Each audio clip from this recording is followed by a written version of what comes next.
नमस्कार सभी स्टूडेंट्स को मेरे यूट्यूब चैनल में आपका स्वागत है। तो देखो, कल की क्लास अगर किसी ने नहीं देखी है तो जाके ज़रूर देखो, क्योंकि एक ही क्विक रिवीजन है। तो आप बीच में से उठाओगे तब भी दिक्कत होगी, तो जाके उसे देखिए पहले। और जो आज की वीडियो देख रहे हैं वो देखिए, ठीक है। तो हम इतिहास की क्लास 2 को स्टार्ट करने जा रहे हैं, जिसमें हमने सिंधु घाटी सभ्यता के अध्ययन कर रहे थे। तो आज हम सिंधु घाटी सभ्यता के स्थलों के बारे में जानेंगे। तो अगर आप मेरे यूट्यूब चैनल में अभी आए तो प्लीज़ इसे एक बार सब्सक्राइब कर लीजिए और लाइक कर देना वीडियो अगर अच्छी लगे तो, और शेयर भी कर देना, ठीक है ना। तो चलो हम स्टार्ट करते हैं। तो सिंधु घाटी सभ्यता के स्थल। तो हड़प्पा 1921 में दयाराम साहनी ने रावी नदी के किनारे इस नगर को खोजा था। मोहनजोदड़ो जो आज पाकिस्तान में है, 1922 में सिंधु नदी के किनारे आर डी बैनर्जी ने इसे खोजा था। चूंदड़ो जो आज पाकिस्तान में, 1931 में गोपाल एच मजूमदार जिसका उत्खनन मैके ने किया था, जो सिंधु नदी के किनारे पर है। रोपण जो आज पंजाब में 1993 में खोजा गया था, जो सतलज नदी के किनारे। यगदत्त शर्मा और वत्स ने इसे खोजा था। कालीबंगन जो राजस्थान में 1951 में खोजा गया नगर था। ये घग्गर नदी के किनारे खोजा गया था।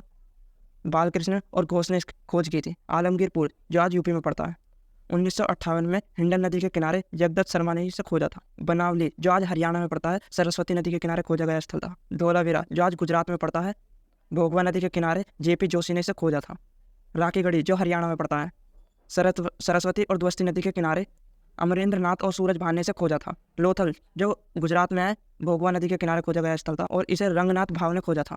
अब बात कर लेते हैं हम हड़प्पा नगर की, कि यहाँ की कैसी विशेषताएं थी और हमें यहाँ से क्या क्या एविडेंस मिला और कैसा समाज था।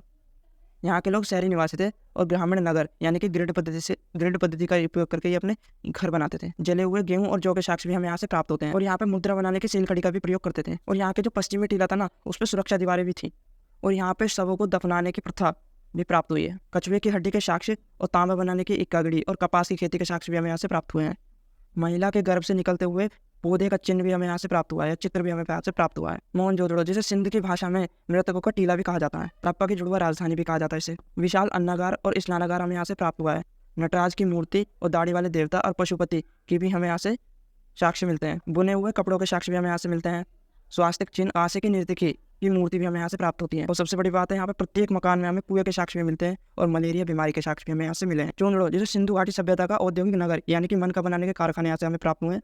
और हमें यहाँ से सौंदर्य सामान यानी कि लाली, लिपस्टिक, कंघा और काजल हमें यहाँ से प्राप्त हुए हैं। और जो कंघा था वो हाथी के दांतों से बना हुआ था। और यहाँ पे जो मकान बनाने के लिए ना गोलाकार ईंटों के साक्ष्य भी हमें प्राप्त हुए हैं। और सबसे बड़ी चीज़, यहाँ पे 4 पहियों की गाड़ी के साक्ष्य भी हमें यहीं से ही प्राप्त हुए हैं।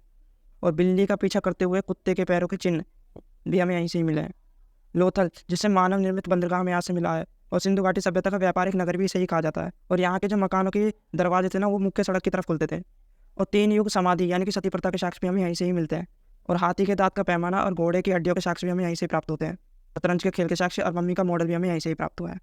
कालीबंगन जिसे दीनहीन बस्ती भी कहा जाता है, जुते हुए खेत के साक्ष्य भी हमें यहीं से प्राप्त होते हैं। चना और सरसों, जली हुई और पकी हुई चूड़ियों के साक्ष्य भी हमें यहीं से ही प्राप्त होते हैं। लकड़ी का हल और मिट्टी से बने हल के भी साक्ष्य हमें यहीं से ही प्राप्त होते हैं। ऊँट की हड्डियों के साक्ष्य और 7 हवन कुंड के भी साक्ष्य हमें यहीं से ही प्राप्त होते हैं। धोलावीरा यहाँ से हमें पानी निकालने का प्रबंध के साक्ष्य मिलते हैं। और जलकुंड के साक्ष्य भी हमें यहीं से ही प्राप्त होते हैं। और हमें सुनामी के साक्ष्य भी यहीं से ही प्राप्त हुए हैं। और सबसे खास बात है, धोलावीरा को 3 टीलों में विभाजित किया गया था, पश्चिमी टीला, मध्य टीला और पूर्वी टीला। और घरों की ईंटों में ना यहाँ पर लाल रंग का प्रयोग किया जाता था।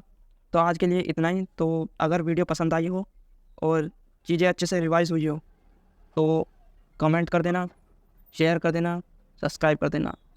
तो आज के लिए इतना ही, मिलते हैं नेक्स्ट वीडियो में। Bye bye.